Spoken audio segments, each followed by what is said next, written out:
कौआ सवेरे सवेरे ही न्यूज़पेपर में टीवी में क्या हुआ काव काव काव काव करके पढ़ते रहते। ये सब कौआ प्रकृति के लिए क्या हुआ morning news, mid day news, evening news, this news, और एक दिन उनका ही न्यूज आएगा कि वो चले गए दुनिया से, है ना। ये तो न्यूज होते होते यहाँ न्यूज क्या है, सब ओल्ड से है वास्तव में, न्यू कुछ नहीं है। न्यू में एस लगा हुआ, ऐसा बहुवचन में नया नया नहीं, नया क्या है, सब कचरा पुराना है, मरना जीना चोरी हत्या, यही सब न्यूज छापते लोग, इसी में रचे पचे। ये सुनो अरे प्रतिदिन श्रीमद् भागवतम पढ़ना चाहिए, नहा धोआ करके खूब आनंद से श्रीमद् भागवतम पढ़ना चाहिए। है हंस का काम है। संसार में बहुत चीज देखने सुनने लायक, देखने सुनने की चीजें हैं, लेकिन जो हंस होता है वो भगवान के विषय में सुनता है और देखता है या पढ़ता है, वो और चीज नहीं देखना चाहता, भगवान को ग्रहण करता है, संसार को छोड़ देता है। रूप इस संसार में बहुत है, बहुत से सुंदर लोग हैं, लेकिन वो भगवान को देखना पसंद करता है।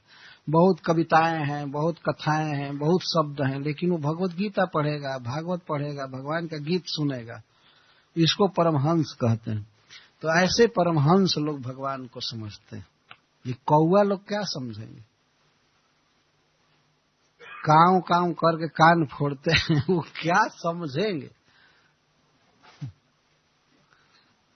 और दूसरी बात करें, मुनि का अर्थ होता है मननशील, शुभाश्रय मननशील, जो भगवान के लीलाओं पर ही अपने मन को रखते हैं, वही कृष्ण को समझ सकते हैं। और इसके बाद वो कह रही हैं अमल आत्मा। आत्मा का अर्थ है मन, हृदय। अमल का अर्थ है मल रहित, जिनका मन बिल्कुल निर्मल है। मल क्या है? मल है राग आदि, इस जगत की वस्तुओं के प्रति भोग्य बुद्धि कि हम इसको लेंगे, भोगेंगे, ऐसे करेंगे, वही करेंगे, इसको मल कहा गया। काम, लोभ, ये सब मल है। क्रोध भी एक मल है। तो जिन पुरुषों का हृदय काम वासना से शून्य हो गया है, किसी वस्तु को भोगने की जिनकी लालसा नहीं है, और जितना प्राप्त है उसी में संतोष है, जिनको लोभ नहीं है, उनको अमलात्मा कहा जाता है। निर्मल अंतःकरण वाले पुरुष, वे लोग भगवान कृष्ण की महिमा को समझेंगे। कुंती महारानी कहती हैं कि हम क्या समझ सकती हैं, हम तो स्त्रियां। और वास्तव में सभी स्त्रियों की तो बात नहीं कही जा सकती, लेकिन जनरल स्त्रियों में संसार को भोगने की ज्यादा प्रवृत्ति रहती है, भगवान को समझने की कम। हमने देखा है स्त्रियां सांसारिक वस्तुओं को खूब सजा कर रखना चाहती हैं, उनमें वैराग्य बहुत कम होता है। और वो पहने या न पहने, लेकिन गहना कपड़ा खूब सजा करके रखती है, किसी पर्व पर पहनती है, हमने देखा है साल में 1-2 बार, लेकिन रखना चाहती है, उनका स्वभाव होता है। पति के लिए रखती हैं, पुत्र के लिए, अपने लिए, लेकिन वो रखती हैं। और पुरुषों का एक कर्तव्य है कि उनको देना चाहिए, ठीक है रखो संचित करके।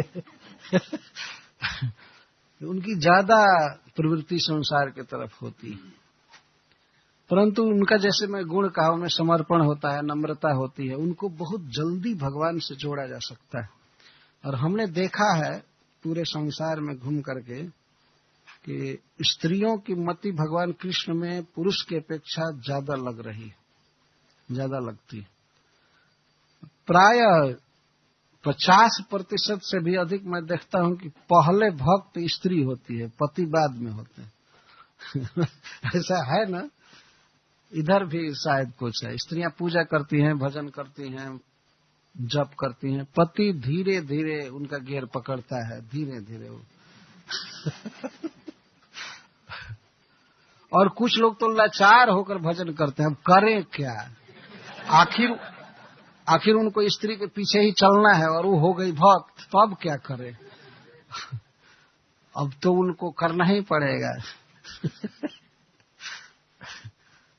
लेकिन प्राय ऐसा देखा जाता है। कोई कोई स्त्री होती है जो बहुत पीछे रहती है, पति भक्त हो जाते हैं, वो नहीं होती है, लेकिन ऐसा रेयर है। ज्यादातर यही है कि पत्नी भगवान कृष्ण को समझ जाती है, प्रेम करती है, पति बाद में करते हैं। स्त्रियों में यह गुण है। और स्त्रियों में एक और भी गुण है कि वे किसी बात को जल्दी स्वीकार कर लेती हैं, ज्यादा दार्शनिक मीमांसा नहीं करती हैं, यह कैसे, वह कैसे, यह कैसे। और संसार में जितने भी पथ चलाए गए हैं, दार्शनिक मत चलाए गए हैं, सबका प्रवर्तक लगभग पुरुष रहे हैं। जितना उठपटांग मार्ग है पुरुषों का चलाया हुआ है। किसी भी पंथ के प्रणेता प्रवर्तक को देखिए तो पुरुष है। ठीक भक्ति विरुद्ध पथ विपथ सब चला दिए। उनमें ये बहुत दार्शनिक मीमांसा होती है, किसी चीज को बहुत गवेषणा करते हैं। परंतु स्त्रियों में किसी बात को स्वीकार करने की प्रवृत्ति होती है। पर यह भी गुण है, पर कहीं कहीं यह दोष हो जाता है। कहीं कहीं दोष इसलिए हो जाता है कि अब मान लीजिए कोई स्त्री कर रही है कोई व्रत, कोई दूसरा भक्ति विमुख, कोई संतोषी व्रत, तो यह व्रत तो स्त्रियां देख करके बस वही चालू कर देती। प्रवृत्ति है धर्म के प्रति। कहीं कथा हो रही है, वार्ता हो रही है, तो स्त्रियों की संख्या ज्यादा होती है, लेकिन उनमें ये विवेक नहीं होता है कि ये कथा सुनने लायक है या नहीं है, बस हाथ जोड़ करके बैठती है कथा में। विवेक होना चाहिए कि ये कथा वास्तव में कान में डालने लायक है या नहीं। हम तो अपने गांव में देखे हैं, सत्यनारायण भगवान की कथा सुनती हैं माता जी लोग। सुनना चाहिए, लेकिन वो कथा संस्कृत में होती है। और पंडित जी को पूर्णिमासी के दिन, पूर्णिमा के दिन कई जगह कथा कहनी होती है। वो जल्दी जल्दी कथा पूरा करते हैं। और पुरुषों को अवकाश नहीं रहता है, वो तो काम पर जाते हैं, स्त्रियां सुनती हैं, और उसमें भी वृद्ध स्त्रियां ज्यादा सुनती हैं।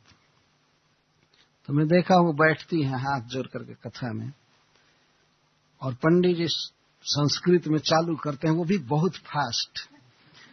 और ज्यों चालू करते हैं त्यों माता जी लोग सोना चालू करती है,